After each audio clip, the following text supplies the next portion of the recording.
August 6th. Welcome to Trinity County Board of Supervisors. Supervisor Chadwick, would you lead us in the pledge of allegiance? Please stand and join us. I pledge allegiance to the flag of the United States of America and to the republic for which it stands, one nation, under God, indivisible, with liberty and justice for all. Thank you.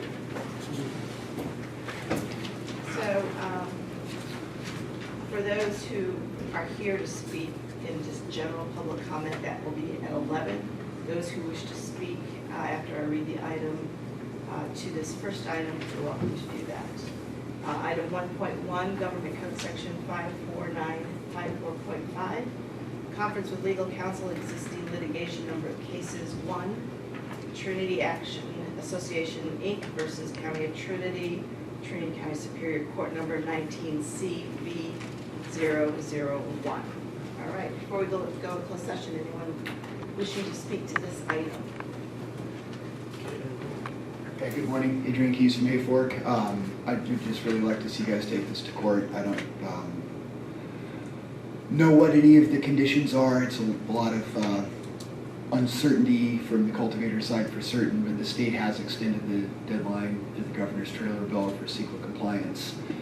And remind y'all that once you're in the program, you're already, listed up with Fish and Wildlife and with the Water Board, and the vast majority of the mitigations listed in that document were already really parts of a project design or project design element where you're already required to be compliant in all those areas environmentally. So please just give us a chance at this, and let's take it to court. Anyone else? Good morning, Supervisors and staff. John Brower from Junction City. I'm not sure what's already been said this morning, but I want to strongly encourage you to don't settle this case. I don't know if the judge has been educated to the governor's trailer bill and how that changes the entire landscape. And it seems that all levels of government up and down the state are clearly recognizing that this thing is in transition and requires greater time to really get it right. And to allow a fringe group of extremists to hijack what should be a public process, and would encourage the other groups to sue instead of coming to a negotiating table and seeking compromise. And in a tiny little community like ours, that we really miss something if that happens. And to allow the modification of something as important as our cannabis ordinance through these means, it really misses the entire point of the Environmental Quality Protection Act. It's the environmental impacts of this program are being carefully looked at in an EIR, which is the highest level of environmental review. And so to allow this group to strong-arm our county and modify our ordinance when this is in process, especially lacking any sort of environmental impacts in their complaint. There's not one mentioned in their complaint. They have zero data. They have zero science. So I strongly encourage a robust defense of the county in this position. The county contracted with a consultant to do this EIR 2 weeks prior to TAA's filing a complaint. Yeah, they filed just after the new year. We flew our NOP on December 20th. And it just seems that we would be selling ourselves short to settle on this. So I strongly encourage taking this thing to court with very robust defense. And the sooner the better. Thank you.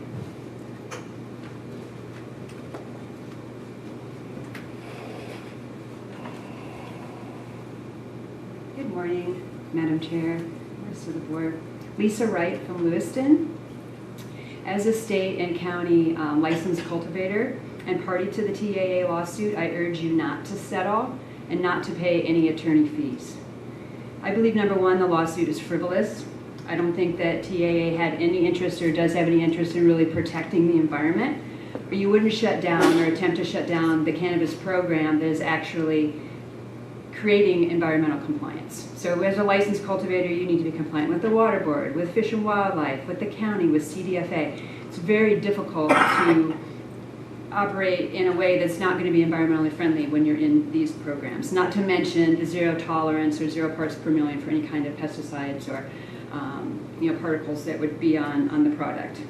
Number two, I believe that TAA simply lacks the political will to advocate for change in the normal forum, just like here, like the cannabis community has done for the past several years, working with the Board of Supervisors, advocating for change. And just to kind of reiterate what John said, that instead they chose to sue the county to force change.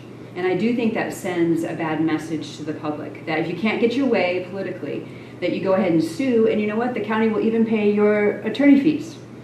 And I just think it's totally inappropriate that we allow that to happen and perpetuate that style of advocating for change. Number three, no damages were ever cited by TAA. I don't understand how you can really bring a lawsuit or sustain a lawsuit without proving damages. That's just not part of civil law. I'm not a lawyer, but in all the cases I've ever heard, you have to say, okay, I've been damaged in this way. This is the amount of money that I'm owed, and then you move forward. It was already found they were already ruled against initially by the judge, and now they're still trying to continue on with this process, and now seeking attorney fees is just absolutely ridiculous. The motivation really appears to have been to shut down the cannabis program. Really, out of all I can see is kind of a hatred for a plant, when it's really Trinity's best economic hope for the future. I don't see any other big economic development kind of opportunities, and there are a lot of things that are in the works currently in Trinity in that regard. So again, I urge you, please do not settle this case, do not pay any attorney fees, and do not take any more money out of the cannabis fund for TAA. I understand that we need to continue to defend, and that money will come out. And it's unfortunate that a frivolous lawsuit has been allowed to continue this long. Hopefully it will get dismissed. Thank you. Thank you. Anyone else on this item before we move into closed session? All right, seeing none, we will go into closed session. Thank you, everyone. See you at 11. Hi, good morning, everyone. Thank you for waiting and welcome back. We will move straight on to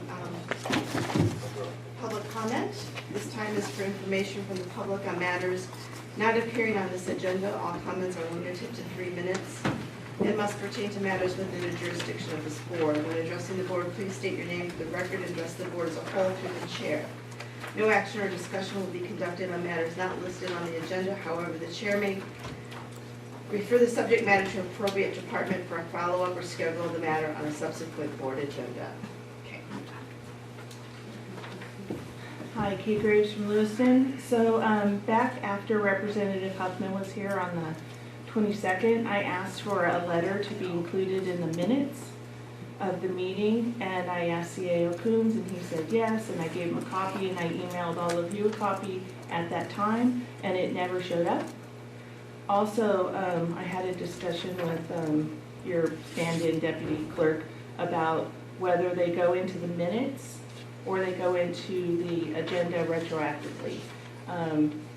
I don't see how you could possibly legally put documents that are given to you at a meeting in an agenda that came out 4 days earlier. They need to go in the minutes. They did. The last time they went into the minutes was in the first meeting in December, the second meeting in December, I think it was. You guys stopped doing that. I have no idea why, and that's not where it should be. Because when people go to look to see what happened with the meetings, they go to the minutes, not the agenda. So I would like it to be there, and I'd like you guys to change back to whatever you were doing. So since my letter wasn't in, I brought 10 copies for you guys, if that's the proper number. I also put a copy of the email to show that I mailed it to you before the meeting started on the day Representative Huffman was here. Can I give this to Tina?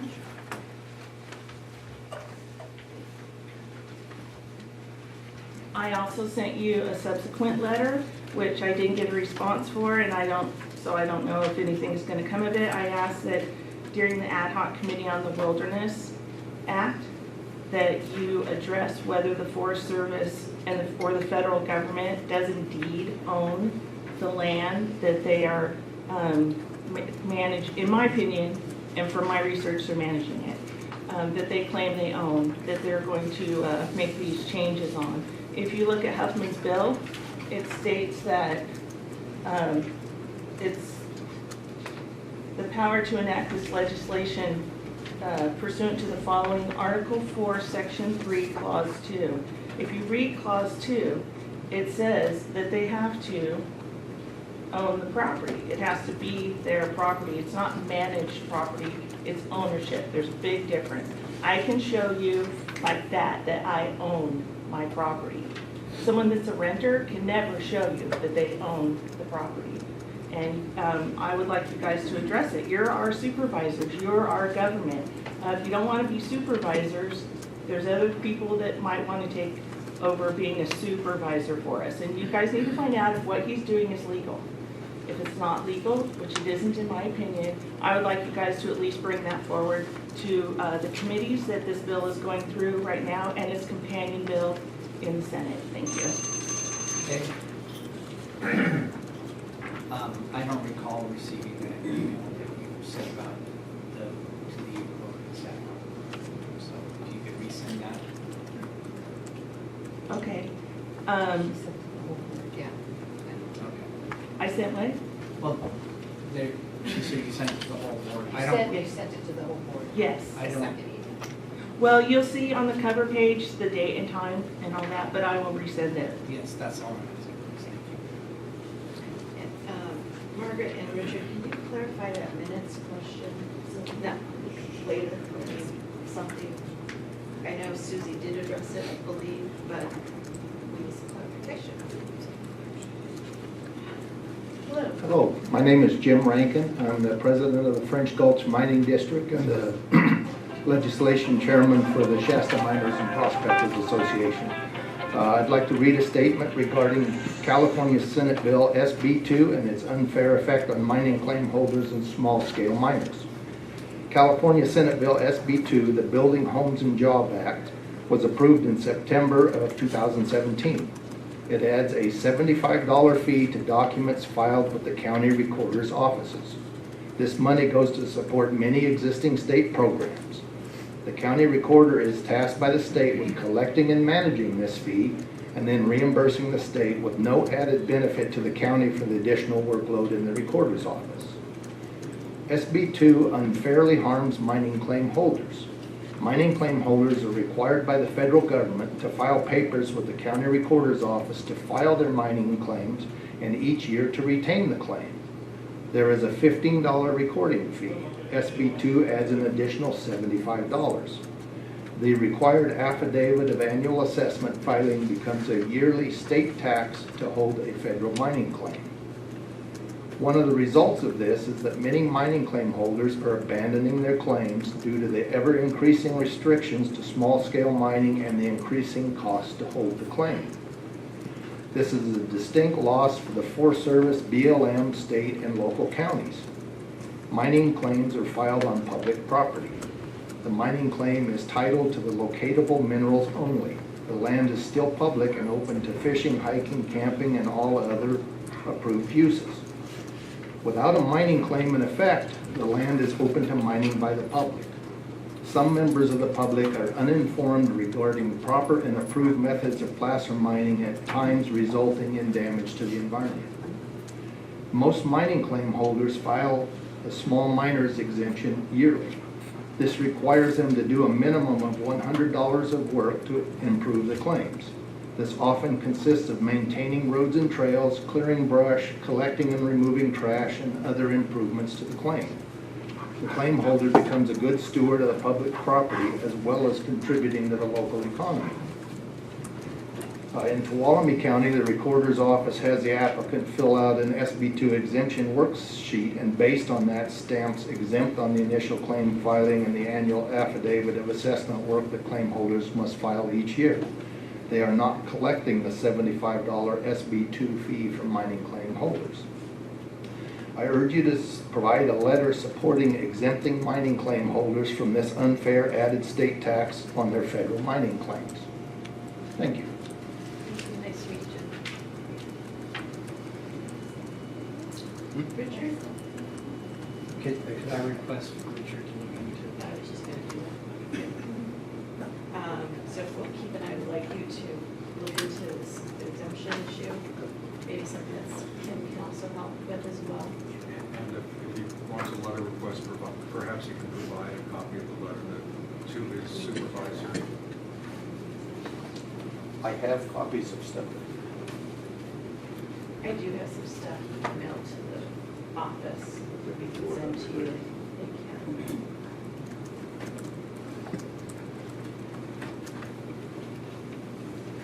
Thank you. Okay, anyone else for public comment?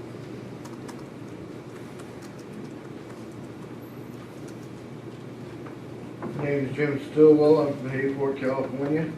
I'd like to read to you a couple of paragraphs out of the California Constitution book. All assessments shall be supported by a detailed engineered report prepared by a registered professional engineer certified by the state of California. The amount of the proposed assessment of each identified parcel shall be calculated, and the recorded owner of the parcel shall be given a written notice by mail of the proposed assessment, the total amount thereof chargeable to the entire district, the amount chargeable to the owner of a particular parcel, the duration of the payments, the reason for the assessment, and the basis upon which the amount of the proposed assessment was calculated, together with the date, time, and location of a public hearing on the proposed assessment. Each notice shall also include a conspicuous place thereon a summary of the procedures applicable to the completion, and tabulate of the ballots required person to the subdivision D, including a disclosure statement that the existence of majority protest as defined in the subdivision C or E, will result in the assessment not being imposed. Each notice mailed to the owner shall identify the parcel within the district. Person to the subdivision C shall contain a ballot which includes a agency's address for receipt of the ballot once completed by the owner receiving the notice, whereby the owner may indicate his or her name, reasonable identification of the public, and his or her support or opposition to the proposed assessment. The agency shall conduct a public hearing not upon the proposed assessment not less than 45 days after mailing the notice of the proposed assessment. Record owner identified parcel at the public hearing. The agency shall consider all protests against the proposal assessment and tabulate the ballots. The agency shall not impose an assessment if there is a majority protest. A majority protest exists if, upon the conclusion of the hearing, Mr. Stillwell, ballots. your time is over. Okay, I'll send this to another day. You can do Also, that. I'd like to get it put on the agenda. I've asked 3 times now and been denied 3 Can you times. also We don't do verbatim agendas, that's the issue. Right. And public comment, we don't do verbatim. So if you haven't already, maybe speak with Dr. Coons after so he can hear what you need to have, look to have it. Aye. Yeah, I'll be more than happy Is to. that's going to have this agendized? But I don't even know if it falls in our jurisdiction. None of this here in Article 13D was done. So that is the jurisdiction issue also, Margaret, so. I'm confused, I was thinking you wanted to minutes, he wants it on the agenda. Right. Okay, we'll So, discuss it afterwards. so we're going to discuss that. And I'm more than happy to, as your supervisor, to meet with you also, Jim, and CAO and county council Aye. to work through this. Thank you. Thank you. Sorry about that. That's okay. Okay, anyone else for public comment? No? All right, moving on to presentations. Item 2.1. Receive a presentation from Laura Clark and Jason Companetti with Enterprise Fleet Management regarding a pilot program for the lease of vehicles for the Trinity County Sheriff's Office. No fiscal impact. Hi, Good morning. thank you for having us today. I'm Laura Clark. As was mentioned, this is Jay Capinetti. So like you said, we're here to represent Enterprise Fleet Management. We've been working with CAO and the Sheriff's Office on a proposal to get the sheriff some new vehicles. They've got an aged fleet, so what we're going to roll through today is the high level of what we've reviewed with the Sheriff's Office as well as our proposal. Do we need a clicker or? Oh, okay. Okay, perfect. Yeah, so then when Jay gets there, he'll click us to the first page. As I mentioned, we've had several meetings in person and over the phone with the county at this point. What we've identified is that within the sheriff's fleet specifically, so both the pursuit vehicles and the non-pursuit vehicles, currently 47% of the fleet is over 10 years of age. So that's really our main focus as a fleet management company. I probably should mention that we're owned by the same family as the rental division, but what we do with the fleet division has nothing to do with rental vehicles. So what we're looking at is the core fleet that the county will continue to own and currently owns. So again, 47% of the fleet is 10 years old or older, so that's going to be our main focus, is how to help the sheriff's department specifically replace aged vehicles so that the staff and faculty can be in safer transportation and so that we can help the county put in place more streamlined budgeting processes as well as lower operating costs like fuel maintenance.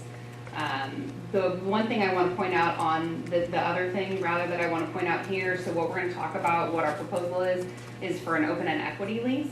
A few quick and I think important things on that funding structure. It's really more like a finance to a dollar amount. So the biggest differences between an open and equity lease through Enterprise Fleet Management and maybe what you typically would think of when you hear the word lease. There's no mileage penalty, no wear and tear penalty, no early term penalty, and most importantly, any equity at the end of the life of the vehicle comes back to the county.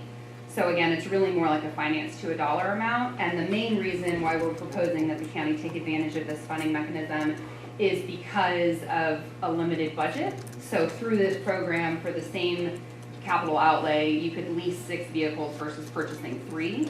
And again, that will help chip away at the aged fleet and ultimately provide safer, more reliable transportation for the sheriff's department initially. So unless there's specific questions there at this point, we can skip to the next page. Thank you. Here we've got a client testimonial. I guess more importantly, we currently work with over 150 government agencies throughout the state of California and over 700 nationally. So that consists of counties, cities, special districts. Our main goal is to be a consultant for the County of Trinity, and in that help make recommendations on when to replace vehicles, what to replace them with, and ultimately get the county to a place where you can have safer transportation at the same or less cost than you're spending today. So I think it was mentioned that we're not proposing that the county spend more money, we're just proposing that they spend funds differently to have a safer fleet. So I think I'd mentioned before, but ultimately what we're trying to do in this initial pilot program is replace 5 of the oldest sheriff vehicles. And so in a couple of slides, you'll see which specifically vehicles we're looking at for those. So we can move to the next page here. I'm gonna keep this pretty high level. I can go into as much more detail as you like, but this is essentially the model that Enterprise follows as a company, both for our rental fleet and for our fleet clients, so the other cities and counties and special districts we work with. Today, you're on what we would call buy and hold mentality. So currently, the county pays cash for a vehicle and they run it until essentially it stops running.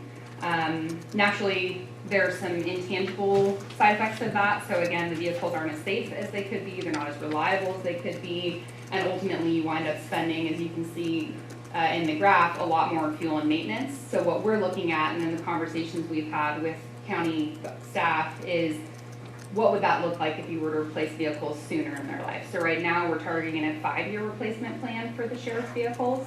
And that's a combination of getting out of the vehicle while it still has some value to a second buyer, which again, the county gets 100% of it back, but also replacing a vehicle before it starts to cost a small fortune in fuel and maintenance.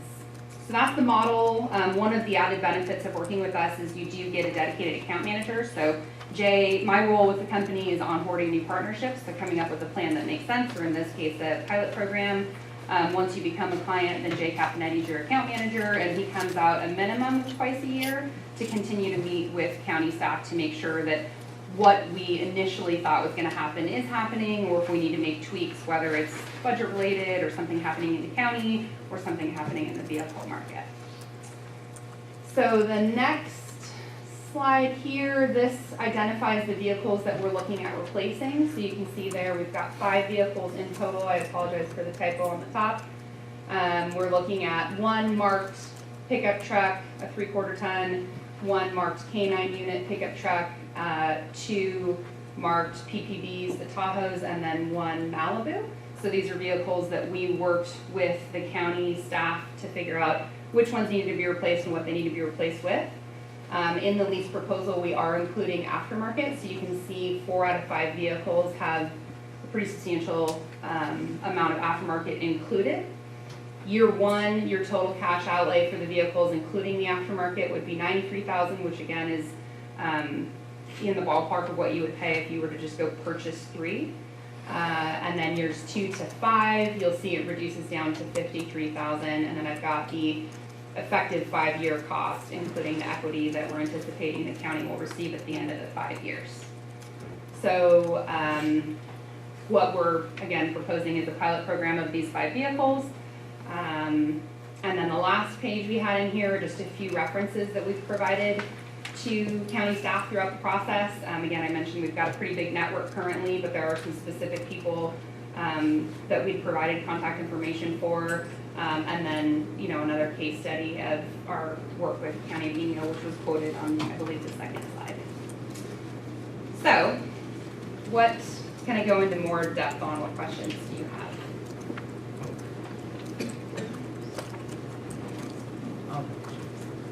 So you list a lot of cities, and of course you have some counties in there, but we would have a very high mileage use, a lot more driving in the distance. So how does that affect your timeline? Yeah, so it's both age and mileage. In the conversations we had, there were more vehicles we identified that went more than 15,000 miles a year. So that still makes a good case for a 5-year target initially. Again, Jay's going to come out and meet every year. Maybe we pull it forward if that makes financial sense. Maybe we extend it out. But your mileage was similar to many of the counties that we work with from what we've seen so far. And typically what we find is that as our partnership evolves and we start to have those continued meetings, we might make some small tweaks, and that's really easy to do. Again, it's very unlike a net lease where we can always pull the lease forward, we can always extend it out, we can set up each individual vehicle on different mileage patterns depending on use. So it's very flexible and customizable. Does that answer your question? Yes. Hi. So on your contract, it looks like you have a statement in there that you have the discretion to pull back the car or cars at any time. And I'm concerned that may leave our sheriff's department just without. And you also can sell or have somebody else can then buy this from you, kind of like a mortgage company comes in and swoops down and buys another mortgage company. And so that's the second question. The third is on maintenance. If we have maintenance and it's not by someone you agree with because we're limited, does that nullify anything?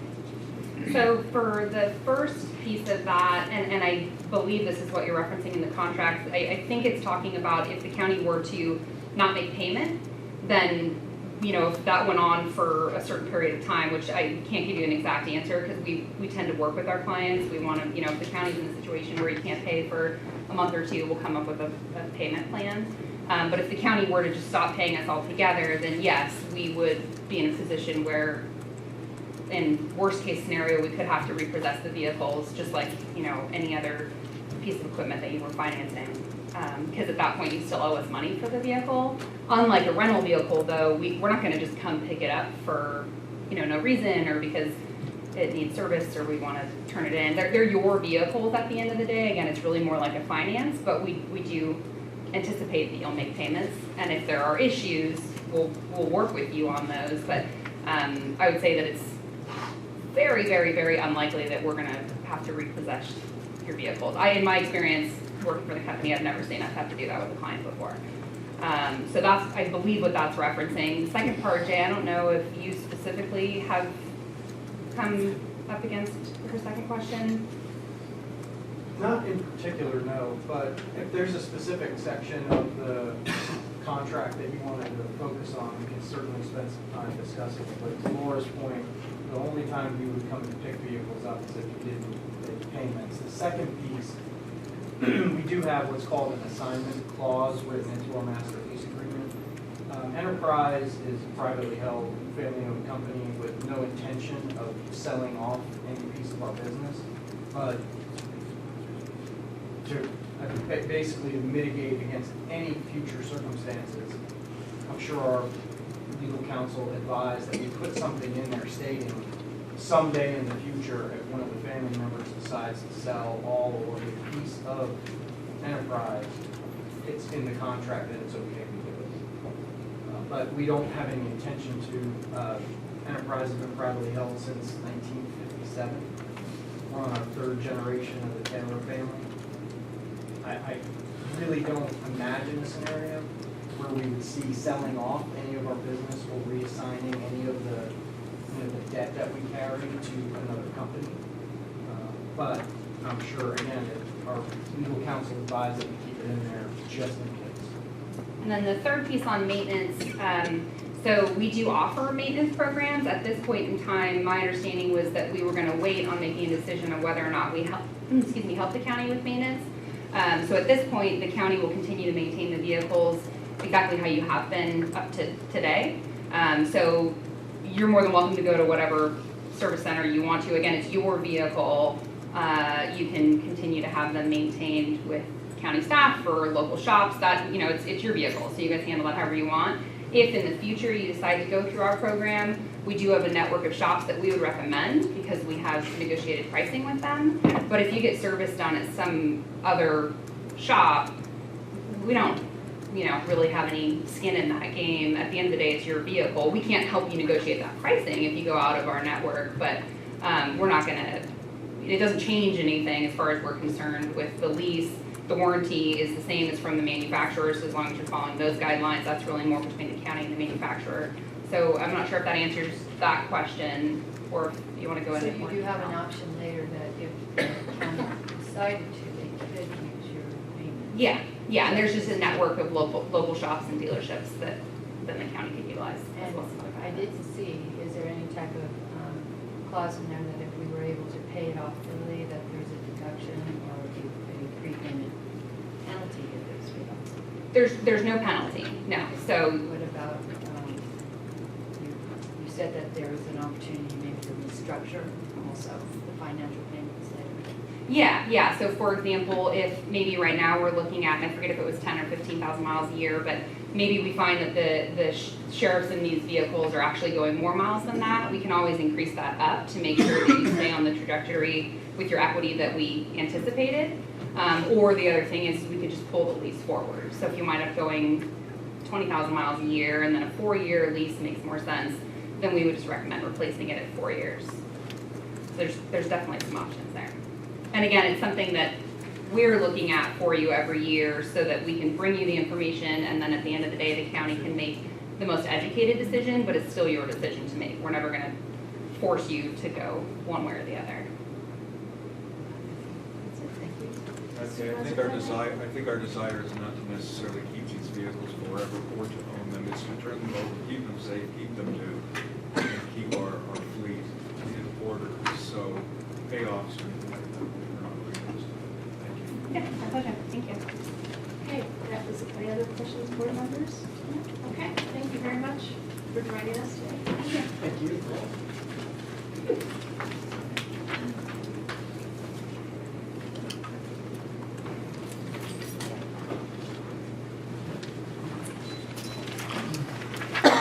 Okay, moving on to consent calendar. These items include routine non-controversial matters and will be acted upon the board by one roll call motion in manner of the board. Staff or public may request an item to be pulled and considered separately. Board members? 8.19. Anybody else?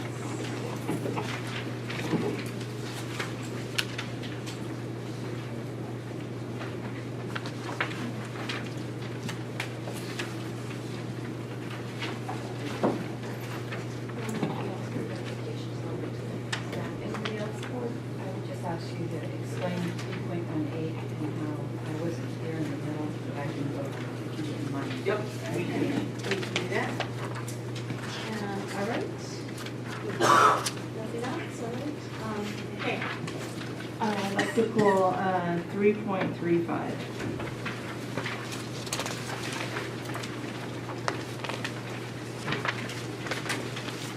I have to pull that one as well, so. All right, with the remainder, Motion to approve consent agenda as presented. Supervisor Brown? Supervisor Jones? Aye.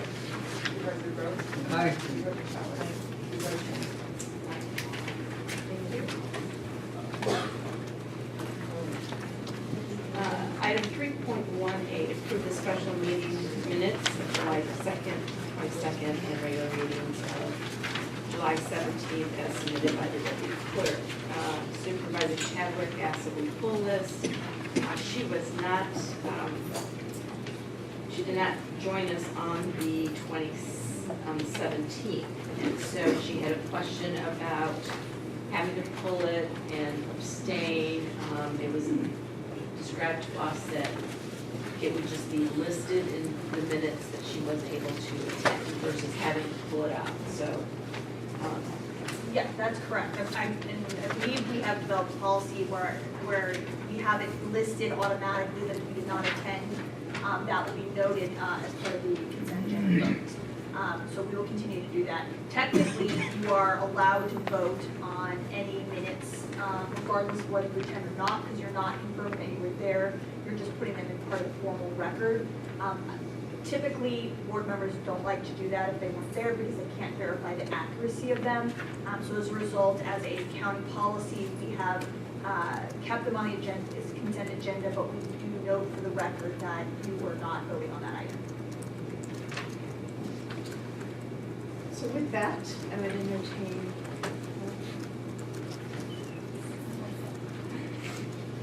Sorry, I didn't pull it because it was already pulled. Kate Graves from Lewiston. I'd like to reiterate, I don't know if it's a complaint or an observation, or I guess it's a comment, that how can stuff that's given to you during the minute or the meeting be put in the agenda? And regardless of whether you received the email I sent, I did give you hard copy. So that would be a moot point. And I would like to know when you changed that, because I go to these meetings. I was here for the meeting in December, and it changed then, but nothing was said in front of us. so Kate, you heard me earlier when you asked this. I've asked council and CAO to clarify that when they come back next meeting or prior? We already have a meeting set up for this afternoon. So it's gonna be looked into. And I did hear that, but I was gonna say that and pull it, and so I just didn't. And just since I'm talking to you, would you mind moving your microphone a little closer? Thank you. I can hear you here, but some people. And Supervisor Chadwick also, they do have you also listed as absent, so you're all taken care of. Great. Okay, all right, thank you. I do need a, I'll move to accept 3.1. You have a second here. all right, 3.18. 3.18, correct. Thank you, Paul. All in favor? Aye. Anyone Aye. opposed? So moved. All right. Item 3.19, ratify Chairman Judy Moore's signature. I think you need to read. I'll read it after you're done, after you've Okay. left. All right, well, Madam Chair, I will recuse off this item for the second time. Okay, duly noted.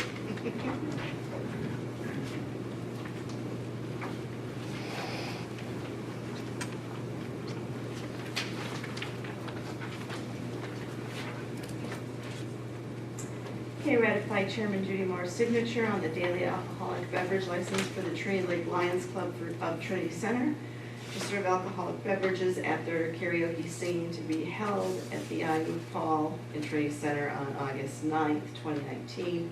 Supervisor Groves is correct. We did hear this before, and there was a minor date error, so we re-signed it, resubmitted, and that is why it's here before us. So with that, I would entertain a motion unless there's any comments or questions.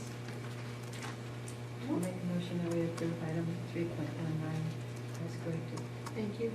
Second motion. Thank you. Everyone in favor? Aye. Anyone opposed? All right, thank you.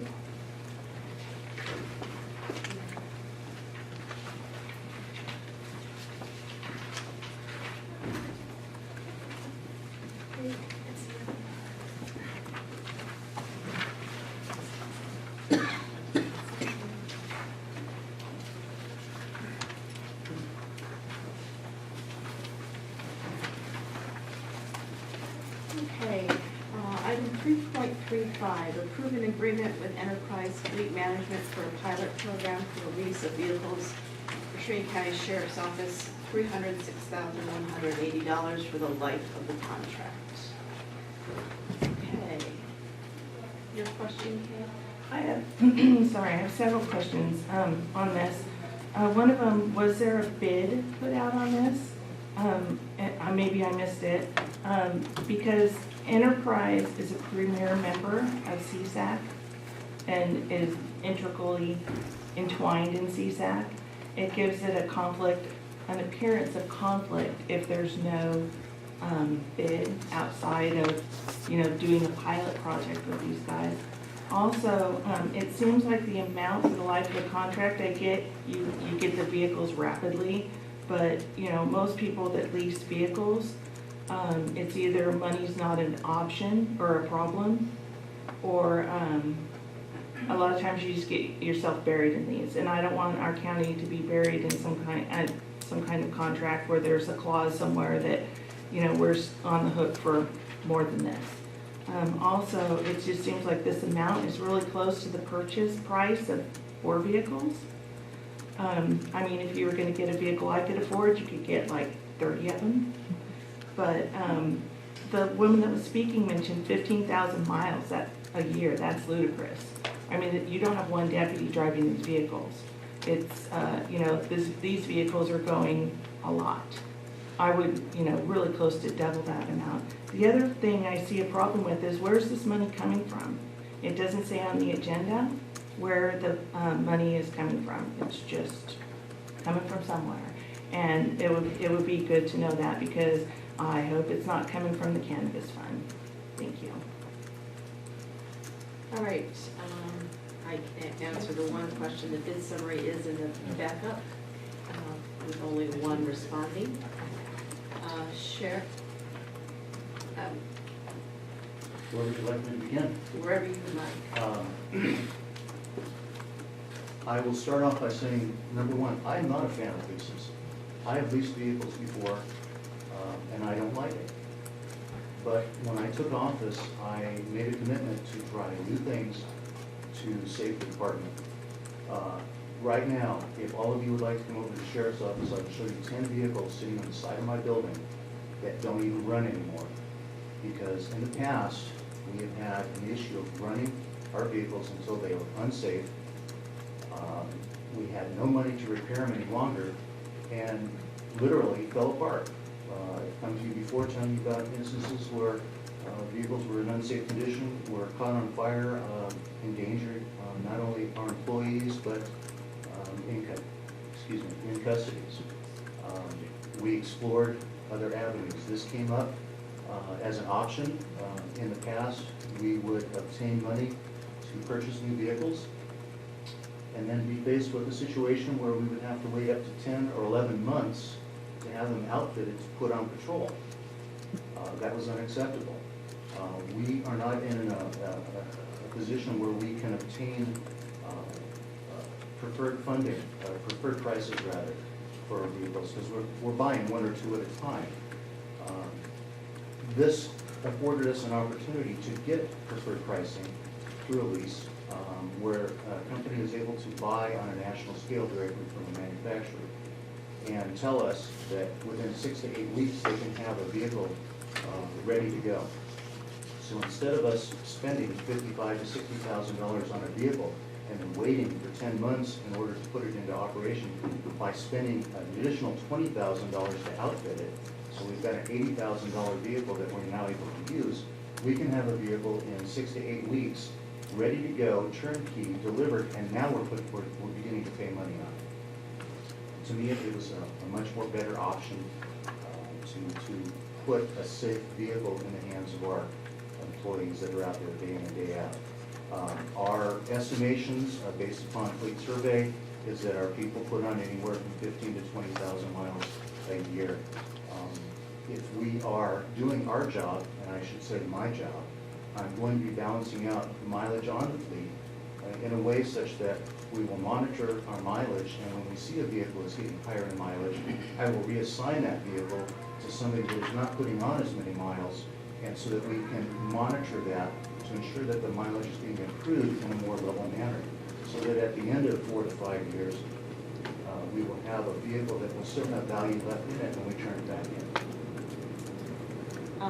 And our guest earlier, she said she could also work with you on the mileage issue, extend it or adapt to where you might need it. Did I hear that correctly? That's correct. Yeah, That's okay. part of what the fleet manager would do on their side. Right. But we're not going to rely totally on that. We're going to watch it ourselves. Great. As far as the maintenance question goes, they do offer another package where we can pay extra per vehicle per month.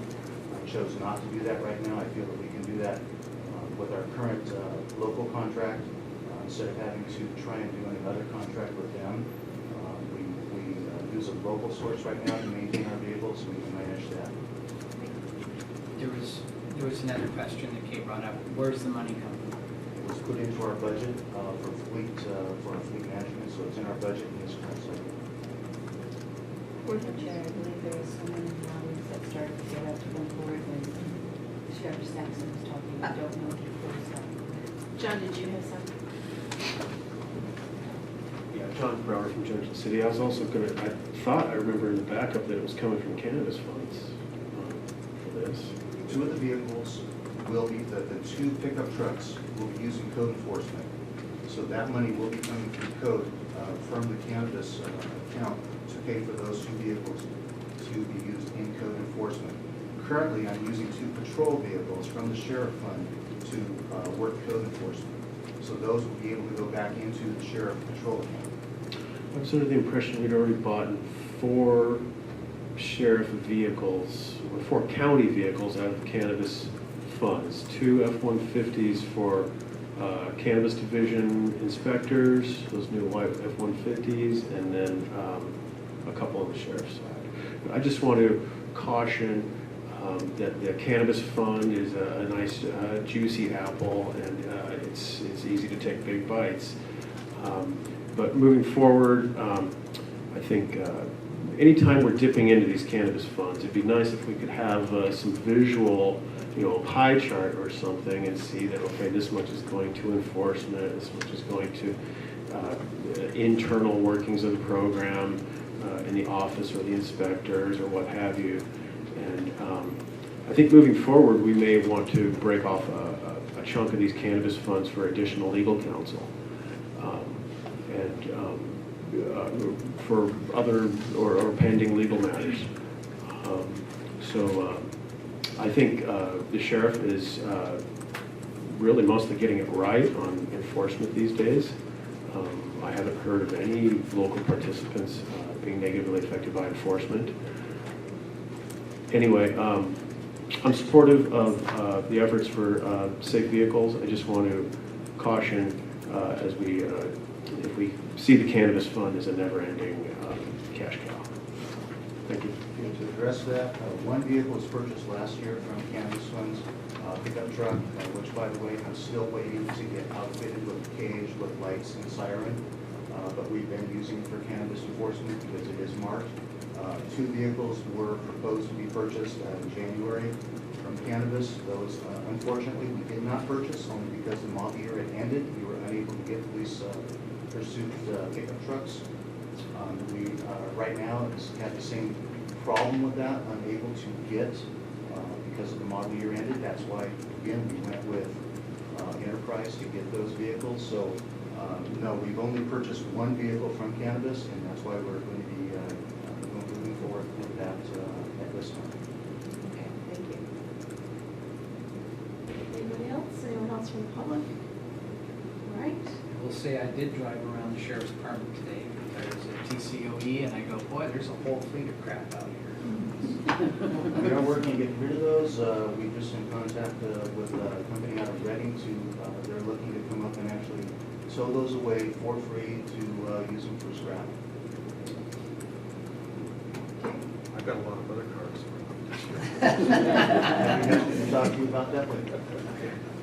All right, let's see if we have any more questions. Thank you for the good update, Sheriff. With that, I would just have one question for council. You reviewed this and Yes, they brought it to me prior to giving, bringing it to the board. I've had a chance to review it and discuss it with the sheriff and the sheriff's department. I'm comfortable with the way it's drafted.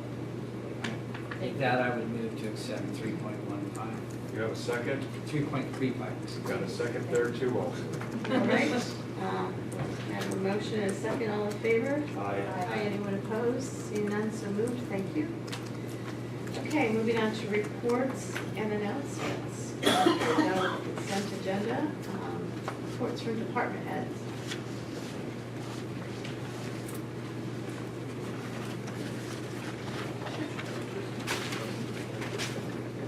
Our newest department head.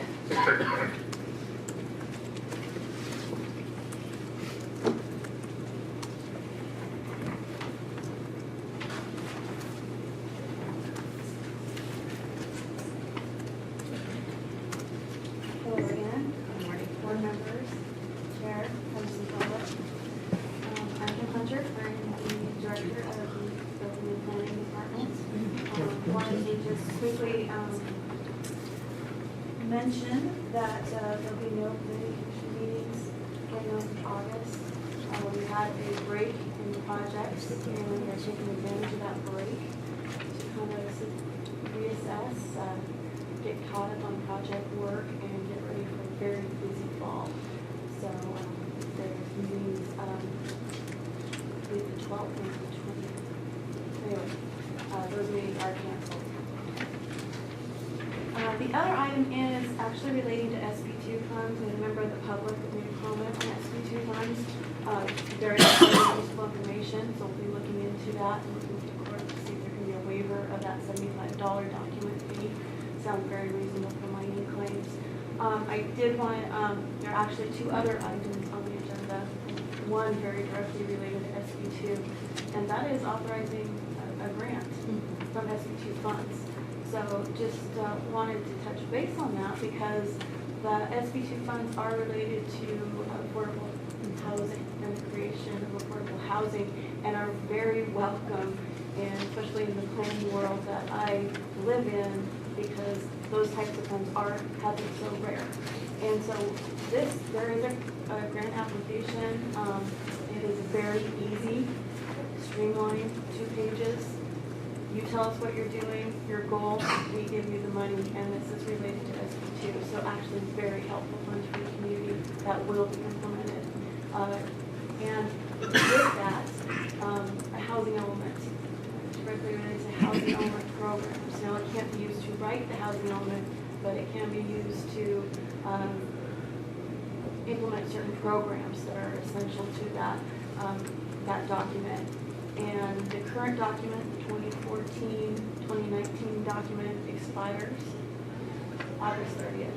So we'll be doing that very soon, and these funds will be very helpful for that and housing projects, and housing projects potentially. And that is all I have. The other item that was on the agenda relating somewhat to housing in SB2 was the annual progress report for the general plan. This was just on housing, but that is something that is required. An annual progress report on the general plan, including the housing element, is due every year, April 1st, and should be brought before you. So I will definitely be taking advantage of that next spring, and we'll be doing more of a forensic investigation and update of the general plan at that point, and hopefully well into some other endeavors with an update of the general plan as well. Any questions for me? In passing, I think you had thought maybe you would bring an RFP in front of the board on the general plan in the near future. Yes. That's still, Oh, yeah. Hopefully, end of the month, 1st of September. Absolutely. thank you. Thank you. Anybody else?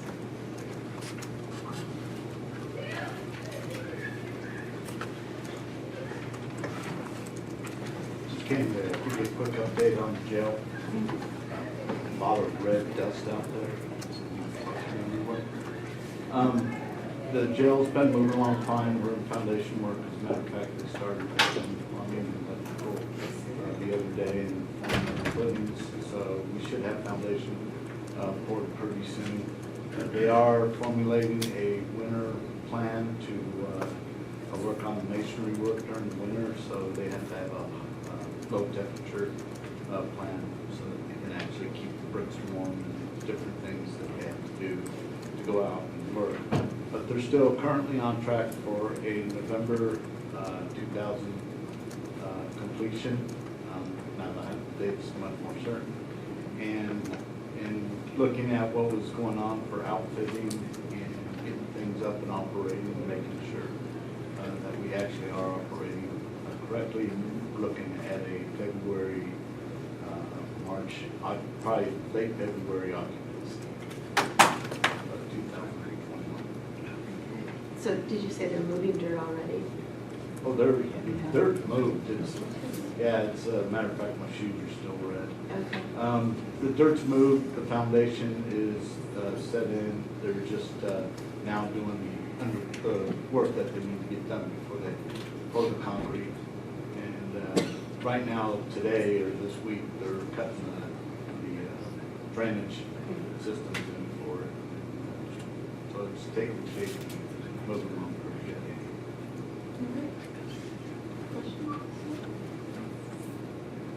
Okay, thank you, Rick. Anybody else? No? Okay. Report from CAO. I'm postponing my report to Supervisor Finley asked, so I don't have a report this time. Okay. Members of the board. I have no out-of-county travel. All right, Supervisor Brown. No out-of-county travel. Supervisor Groves. No out-of-county travel. Supervisor Chip. I had several, but I'm going to postpone those till next time. What I would like to do is report out on an incident that happened on July 24th in Hayfork, where has had a big impact in our community. Mr. and Mrs. Howard Bang own the Asian store on Main Street in Hayfork, and they lease the building from another person. The FBI came in at approximately 8:12 in the morning and used a flash grenade and entered their building to discover that they had entered the wrong building. Many of you probably have seen this on YouTube, unfortunately. And I would like to thank the building department. On July 29th, just a few days later, the building was cleared for safety and construction. As of today, Christy from Environmental Health has been in contact with the banks today, and as of today, they're cleaning up the mess. This is approximately 2 weeks after the incident has occurred. The impact to the Hmong community and our small area has been varied. The Hmong themselves feel that this is reopened wounds. I would like to encourage Trinity County residents to reach out to our community and our neighbors and find the time to perhaps stop and tell Howard and his wife Madeline what an asset they are to our community. I want to thank Dr. Coons, who found several hours out of his day on the following Monday to meet not only with Howard and Madeline Bank to go through the store, but also 8 other leaders of the Hmong community who, more than anything, just needed someone to hear them. So thank you, Dr. Coons. I really appreciate that, and look forward to bringing our communities back together, no matter who we are. We are a community and we are neighbors, and we need to be there for each other. This was an unfortunate mistake, and no one should feel like they are identified because of their ethnicity or being the brunt of anything. So I thank you for this time, Madam Chair, to allow me to speak on this. Sure. Thank you. Thank you for the update. And I have no out-of-county travel. Report from ad hocs, commercial cannabis ordinance amendments. As we've been saying for many, many months, we are in a holding pattern until the EIR is finished. Supervisor Grove, I don't know if you can add anything more. Nothing to add. Federal lands legislation. There's been no new activity that I know of. Okay. Retail cannabis committee. We have concluded our outreaches, and the planning staff has received all of the things that we have provided, I want to say approximately a month ago. And we have been just waiting for the new director to settle in before we continue to bother her. Got it. All right, thank you. All right, moving on to county matters. These items include non-routine or controversial matters and are listed alphabetically by department. A member of the board or staff may request that an item be heard out of order. Anyone? Okay, well, we will move right into item 5.1. Under agriculture, introduce, waive the reading of, and extend the urgency ordinance enacted on June 27, 2019, imposing a temporary moratorium on the cultivation of industrial hemp within the unincorporated areas of Trinity County for 10 months and 15 days. No fiscal impact. That's not a joke. Yeah, that's what I was looking for. And I'm happy to handle this for the board, that's no work. Thank you, Madam Chair. This is a standard item, as the board is aware, when you adopt an urgency ordinance, it goes into effect for 45 days. Thereafter, the board has the opportunity to continue it for 10 months and 15 days, and then one more time again for an additional year thereafter. The 45 days is coming up to expire. Staff is working on creating a permanent ordinance, looking at options and fully investigating this. As a result, we're requesting the additional 10 months and 15 days to continue that work. Once that is done, and permanent ordinance created that we brought back to the board through the normal process of planning up to the board, and we will hopefully have that done within the 10 months and 15 days. Okay. Now, this is pretty standard. Questions from the board? The public? All right. Thank you, Margaret, for that, handling that. All right, seeing that we have no questions or comments on this, board members, what would you like to Motion to do? approve 5.1 as presented. Second. Thank you. Is this a roll call? Yeah, thank you, Tim. Supervisor Stafford? Aye. Supervisor Bennett? No. Supervisor Brown? Supervisor Rhodes? Yes. Supervisor Morris? Yes. Thank you. Under 5.2, grants, select proposals for the 40-day advertising period pursuant to Title III Secure Rural Schools and Community Self-Determination Act of 2000, up to $87,944 in Title III funds. Hey, Susie. This, of course, is some additional money for this program that came into the county. Yeah, so this is just, we've received our fiscal year 18 funds, and this is the second step in awarding those out to community organizations. We sent out the request for proposal, we received, and I apologize, I didn't bring that back up with me. I think we received 6 proposals, and so now we just have to select them and send them out for advertising.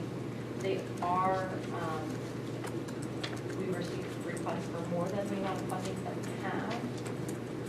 In the past, what we have done is send them all of, if you choose to select them all, send them all out for advertising, even though it exceeds our funding. And then when we select them for funding after that 45-day advertising, we make those adjustments and our recommendations come to at that point in time. And you would have to check that to make sure the qualification qualifies for this pot of money. Yes, when we go through that and make the recommendations for funding, we will make sure that we're only recommending applicants that qualify under the Title III requirements. All right. You had more than the 6? There's 7. 7. We had 7. We reviewed Southern Trinity Area Rescue, the amount, can you pull that up, see if that's correct? The request for $80,544. That's correct. I think that's. Oh, that was a request. Yes. That's not the correct amount. Okay, I was just, yeah. Yeah, no, these are all just their requests at this point. We send them out for advertising for people to comment. Right. And then the next item in approximately 45 days, we'll have our requested or our recommended funding amounts, which will total only the $87,944. And I forget if we still need to put some into reserve as required by law for these funds, but I don't remember if we have to or not. We did in the past, and I see, nope, I'm seeing a no, okay. Set some aside for. In the past, we did set some money aside for reserve. For search and rescue. It was, okay. Yeah, we usually don't set any aside for reserve. We take that out before we advertise for the amount that we have. Okay. Questions, board members? I have a question directed to you, Dr. Toombs. I forwarded you a letter yesterday concerning the changes as of May 18, 2018. I received from Pat Frost. Have council have time to make sure that these fall into these categories correctly? I have not in terms of this. I have dealt with these title funds with other counties and have looked at the new updates. It's my belief that the changes that were put in place are not going to affect what we have currently going on, but I'd like an opportunity to review that related to these, and if there is, we can bring it back. Sorry. You forwarded? Yeah, I'm waiting on, Thank you. yeah. I usually wait on council before I pick I just something want to like make that. sure.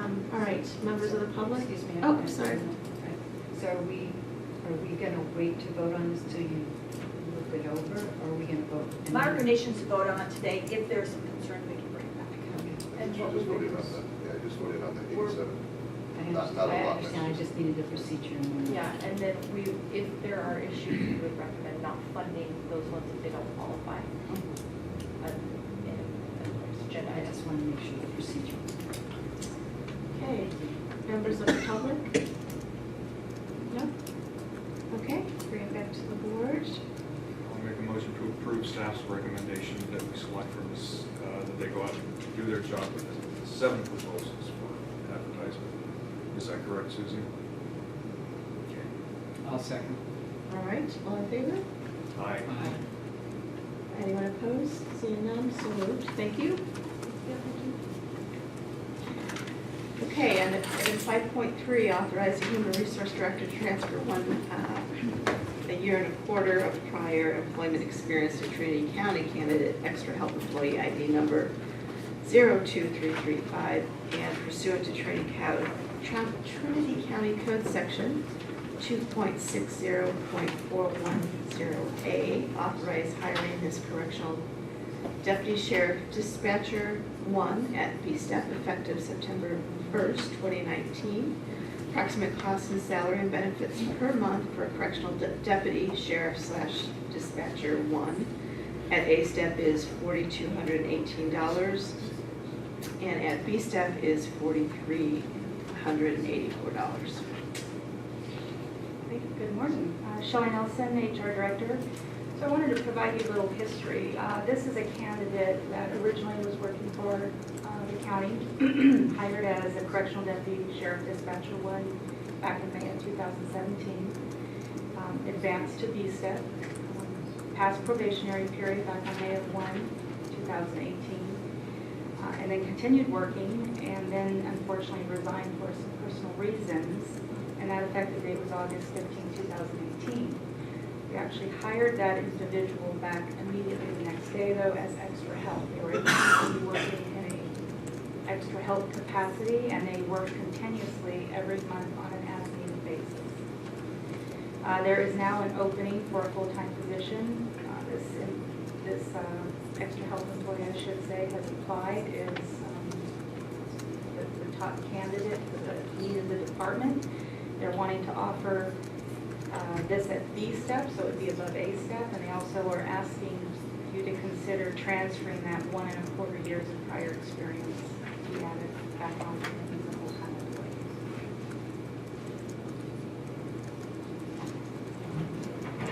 So what are the ramifications of the 1.25?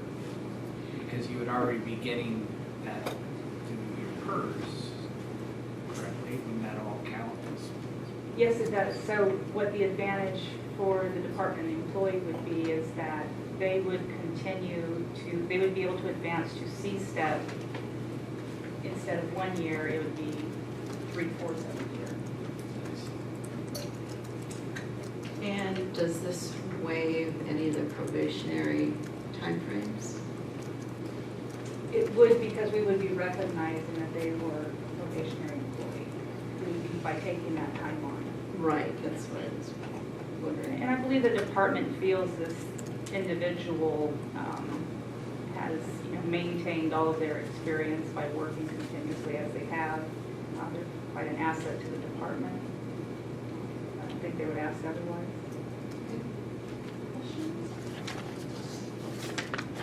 Questions from the public? Comments? No? All right, we'll bring it back to the board.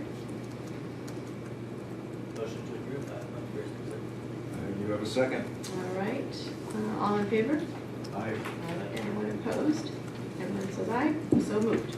Thank you. And before we adjourn, I will see that report out of closed session direction was given to council. With that, we are done at noon. That's unbelievable. We will be back tomorrow at 10 for another closed session. Thank you, everyone.